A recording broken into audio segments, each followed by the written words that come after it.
Bonjour et bienvenue pour ce nouveau numéro de Déo et Débat, le programme comparatif de la chaîne Motor Live. Et aujourd'hui, on vous emmène dans le Colorado. On a bravé les interdictions, on est dans la Monument Valley avec deux monuments de bike et surtout avec monsieur Alain Campbell. Ouais. Ça va Alain? Ouais, ça va pas mal et toi? T'aimes bien les States? Ouais, je trouve. C'était un peu chiant là pour le billet d'avion, mais. Bon, non, mais on a tout fait en moto, on a traversé. Mais non, bien entendu, on reste en France, on est dans le sud de la France. On expose ces deux machines dans un environnement trail parce que ce sont des maxi trail, même si ce sont quand même des bécanes très routières. Mais bon, dans l'esprit, évidemment, on y est avec la nouvelle DL Vestrom 1050, ne m'appelez pas Big DR, et la nouvelle Versys 1000, nouveauté 2019 en fait. On a deux japonaises qui sont un peu des icônes de leur segment et qui sont à des tarifs encore accessibles entre guillemets par rapport à des Africa Twin, des GS, des KTM, des Multistrada qui sont elles plutôt très chères.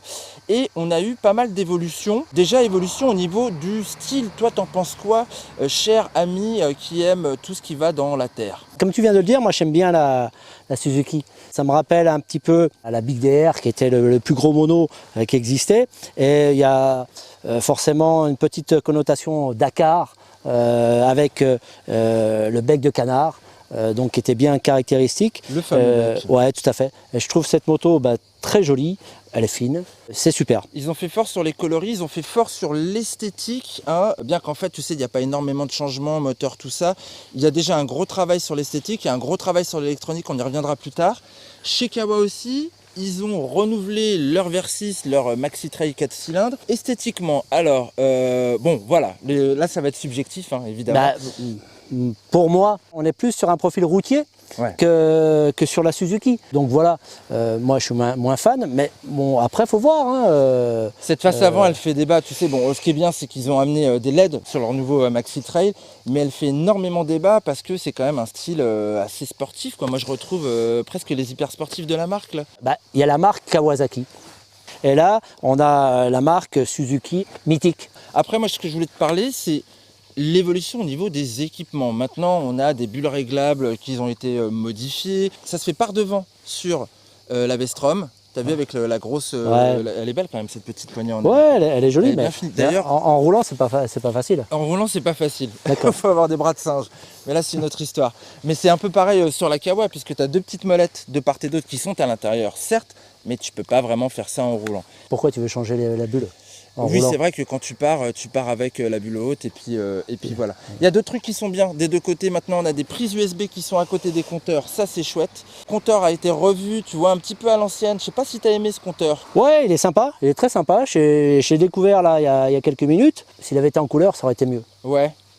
Mais c'est peut-être pour le côté rétro, tu vois, moi il me fait penser à celui de la Katana en fait, c'est un peu dans le même esprit. Ah ouais, exact. Voilà. Et chez Kawa, on a l'ancien compteur, en fait le nouveau compteur il est sur la version SE, suspension électronique. Nous on n'a pas la version suspension électronique, on a essayé d'être un petit peu juste au niveau des prix. On a la version de base, mais ce compteur il est quand même assez visible, voilà, moi je le trouve quand même pas mal fait, il arrive bien dans le champ de vision, c'est cool. Autres évolutions, et là c'est là où c'est le plus important sur ces bécanes, c'est l'électronique. Mon cher Alain. Alors électronique, je sais pas ce que tu en penses toi qui est plutôt un motard à l'ancienne. L'électronique, forcément, ça aide énormément et donc c'est une facilité de conduite qui est améliorée, c'est indéniable. Des centrales inertielles de chaque côté, donc des antipatinages et des ABS qui marchent avec justement les capteurs gyroscopiques, ce qui te permet d'avoir pour la sécurité normalement quelque chose d'un petit peu mieux.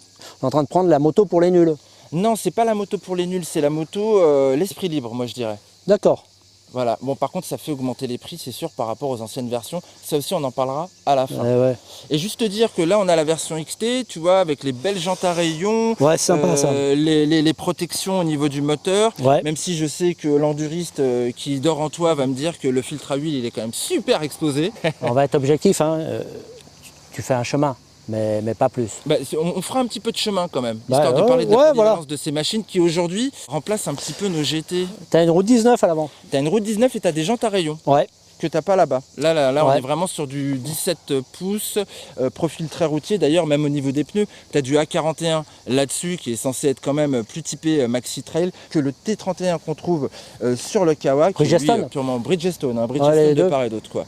Je voulais juste finir sur le fait que tu avais aussi les protège-mains sur la version XT de la Vestrom, comme tu les as sur la version de base. En revanche, les valoches, c'est de l'option des deux côtés.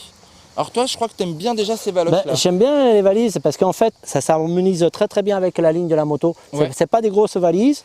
Rouler en ville, toi, c'est plus pratique. T'as pas cette appréhension d'une valise de derrière que tu vas accrocher la voiture. Ouais, mais moi, tu vois, j'aime bien dans les valises mettre un casque intégral. Et je peux dans les Kawa. Moi, Alors que je peux pas là. moi, le casque, je le mets sur la tête. Hein. Mais enfin, bon, tu fais comme tu veux. Tu sais combien ça développe? Oui, je sais combien ça développe. Vas-y. Ça développe 107 chevaux aujourd'hui. Alors qu'avant, ça en développait 101. Il n'y a pas eu de changement au niveau de la cylindrée. C'est toujours le même bicylindre de 1037 cm3. Bon, il est Euro 5 maintenant. Il est un petit peu plus puissant. Mais c'est vrai que comparé à notre 4 cylindres Kawa, c'est plus route. C'est plus route. Ça a toujours été la spécificité. Et puis en plus, celle-là, avant, elle était à 106. Maintenant, elle a 120 chevaux. Ah ouais? Elle a 120 chevaux. Elle a un petit peu plus de couple aussi que la Suze. On est parti? Allez, on y va. Allez, c'est parti.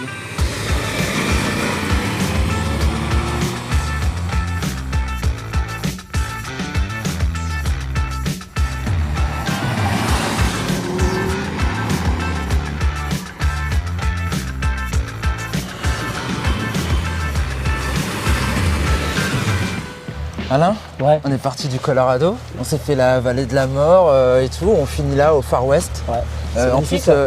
mon adjudant, Ouais, c'est chez moi là. shérif office quand même quoi. Ouais. Mais non, pas du tout. On est à Hockey Coral. Ok, Coral. Hockey Coral, c'est où? Ça cuge. C'est à Cuges, tout le monde connaît. De toute façon, dans Cuges, la je montée l'ai pour pas. aller au circuit du Castellet, on voit le parc à thème, western. C'est mortel et il fallait absolument venir ici, puisque nous, notre duel, c'est un peu le Far West quoi. C'est un vrai duel. Mais je trouve pas tant au niveau des positions de conduite. T'en as pensé quoi toi au niveau des positions de conduite? Tu vas tout de suite me parler du gros cylindre de la Kawa qui te fait écarter un peu plus les pattes. Bon, légèrement. Mais même, j'ai l'impression d'être sur une GT. Et Non. le mot est lancé. Ouais. Ouais, bah oui, on va y revenir à plusieurs reprises. Elle a tout d'une GT, cette moto haute sur pattes finalement. Ouais. Quoi. Et au niveau du guidon? Les deux guidons sont totalement différents. J'ai trouvé mes marques facilement.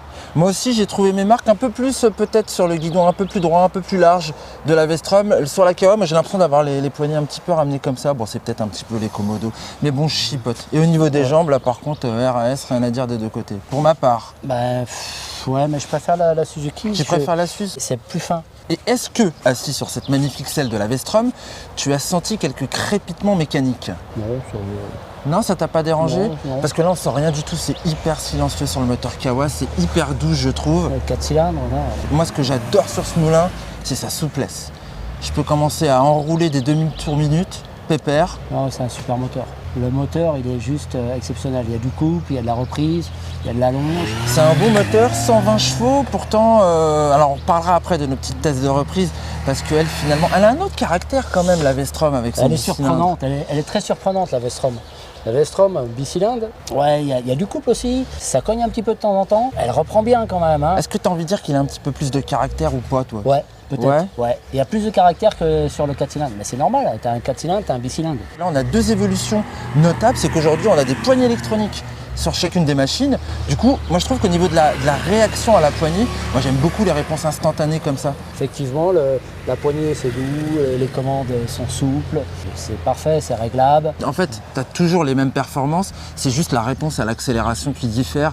Et là, je pense que comme celle-ci, tu sais, elle est aussi disponible en A2, peut-être que pour un primo-accédant, ça pourrait être aussi un argument, une facilité supplémentaire de prise en main. La Vestrom est très facile. Mais la Kawa, elle est bien aussi. Hein. Et niveau performance, alors là, niveau performance, c'est assez surprenant. On a fait des reprises à 80 km/h, 6e, 4e. Ouais. Ensuite, on s'est mis à 110 en 6e. Ouais.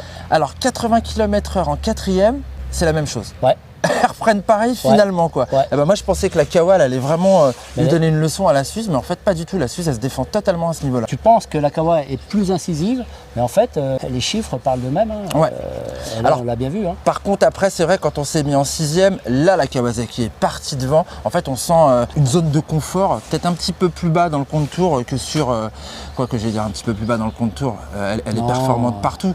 T'as vu la longe qu'elle a quoi la Kawa? On t'en partait. C'est une manière Pareil, similaire, ouais. similaire. Et puis après toi au fur et à mesure qu'on prenait des kilomètres, Tu me distançais. La Kawa est la plus avancée. J'aime pas quand tu me distances. Ça arrive, hein. Ouais, ça Fréquemment arrive. d'ailleurs, mais c'est pas grave. Bon, on leur reparle de la suite? Maintenant? Après le moteur, ouais? Non, on fait une petite pause. On fait une pause, On fait une petite pause, on va boire au un verre. salon? On va boire un coup? Il fait chaud là. Ouais, il fait chaud là. Allez. Vas-y, on fait une petite pause. On revient.